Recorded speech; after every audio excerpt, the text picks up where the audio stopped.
Por que será que os socialistas vivem dizendo que Cuba tem a melhor saúde pública do mundo, tem a melhor educação pública do mundo, tem os melhores unicórnios públicos do mundo, mas eles sempre vão para Nova York e nunca para Cuba? Sempre vão para o símbolo da opressão, do capitalismo, do neoliberalismo, do imperialismo americano. A CNN, emissora de TV esquerdista dos Estados Unidos, fez uma reportagem sobre o documentário Sicko, de Michael Moore, que basicamente defende que os americanos abandonem o seu atual sistema de saúde e adotem algo similar ao modelo cubano. A reportagem afirmou que a mortalidade infantil em Cuba é impressionante, sendo a menor do hemisfério, junto à do Canadá. É verdade que, de acordo com os números da ONU, a atual taxa de mortalidade infantil de Cuba coloca o país na 44ª posição no ranking, ao lado do Canadá. O que o repórter esqueceu de dizer é que, de acordo com essas mesmas estatísticas, em 1958, ou seja, logo antes da Revolução Comunista, Cuba ocupava a 13ª posição.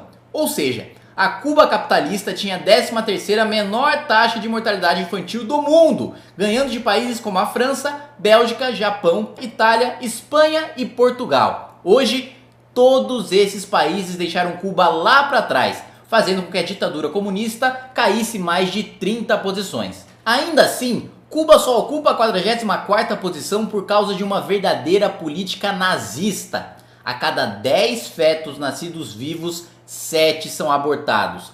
Isso porque o governo força as mulheres a abortarem crianças que demonstrem qualquer indício de doença para maquiar as verdadeiras estatísticas sobre a mortalidade infantil. Outro ponto é de que a taxa de mortalidade materna em Cuba é de 33 para cada 100 mil, quase 4 vezes maior que a dos Estados Unidos, de 8,4 a cada 100 mil. Como é que o sistema, que tem relativa baixa taxa de mortalidade infantil, pode ter saúde de alta qualidade e uma taxa tão alta de mortalidade materna? Para falar sobre a maravilhosa educação do mundo dos sonhos de Cuba, passo a palavra para uma cubana. Uno de los grandes lemas de la revolución fue siempre el tema de la educación. Ahora, ¿qué es exactamente hoy la educación en Cuba? Bueno, un sector con muchas limitaciones, con mucha precariedad material, dado que después del subsidio soviético, pues toda esa gran infraestructura quedó sin la posibilidad de sostenerse, ¿no? Por ejemplo, muchos profesores y maestros han emigrado del sector educativo al sector turístico o al sector por cuenta propia, incluso han emigrado realmente de la nación, ¿no? Y eso ha devaluado la calidad de los profesores frente a las aulas.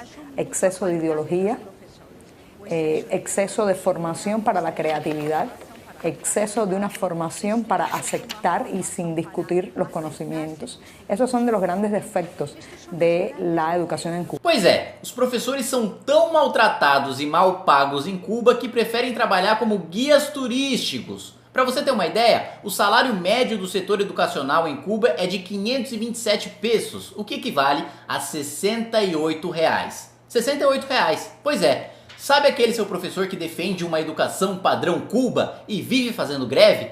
Fala para ele abrir mão do seu salário e viver com apenas R$ 68 por mês. Vamos ver quanto tempo ele aguenta vivendo a realidade que ele defende. E não é só a educação que paga mal em Cuba.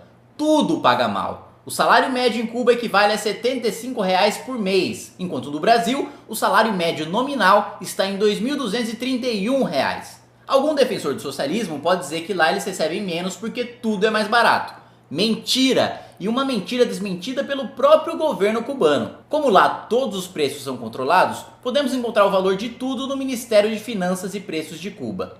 De acordo com a Resolução 95 de 2014, um pedaço de pão de 130 gramas custa 3,25 pesos cubanos. Já uma dúzia de ovos custa, segundo a Resolução 61 de 2011, 13,2 pesos cubanos. 1 kg de leite em pó, segundo a Resolução 165 de 2014, custa 175 pesos. Uma lata de extrato de 440 gramas de tomate custa 8,1 pesos. 1 kg de peito de frango custa quase 120 pesos. E 1 litro de iogurte natural, 29,15 pesos. Ou seja, o salário médio da população cubana, atenção, estamos falando do salário médio de toda a população e não do salário mínimo. No Brasil, para lembrar, esse valor é de 2.231. Permite que ela adquira mensalmente 20 pedaços de pão, 3 dúzias de ovos, 1 kg de leite em pó, 10 latas de extrato de tomate, 1 kg de frango e 1 litro de iogurte natural, o que dá mais ou menos para você comer durante 10 dias. O problema é que o mês tem 30 dias e não tem comunista que via decreto mude isso. Uma televisão de 29 polegadas custa 9.275 pesos, segundo a resolução 214 de 2012. Ou seja, uma televisão equivale a 14 meses de trabalho. Imagine um mundo em que você precisasse trabalhar 16 meses para assistir Netflix, ou para ver as cacetadas do Faustão, ou para ver o Silvio Santos jogando aviãozinho de dinheiro, ou melhor ainda, para assistir TV Câmara. Cuba é um país miserável, e antes que algum socialista de iPhone venha justificar, a miséria não é por causa do tal embargo americano, mas porque o socialismo gera pobreza e desigualdade. Enquanto os amigos dos ditadores vivem em mansões de luxo, usam roupas importadas e têm comida à vontade, a população passa fome, precisando em alguns casos recorrer à prostituição, ao contrabando e ao tráfico. O fato é que o embargo nunca impediu Cuba de fazer comércio com nenhuma empresa de outro país. Prova disso é que as importações cubanas chegaram em 2013 a 6,72 bilhões de dólares, ou seja, 8,7% do PIB cubano. Para terminar com chave de ouro, o argumento derradeiro. Durante os últimos 50 anos, mais de 1 milhão de pessoas, ou seja, cerca de 10% da população da ilha, se lançaram desesperadamente ao mar, utilizando qualquer coisa que flutue, correndo o risco de ser devoradas por tubarões apenas para escapar do verdadeiro inferno cubano. Inscreva-se no nosso canal youtube.com/mblivre.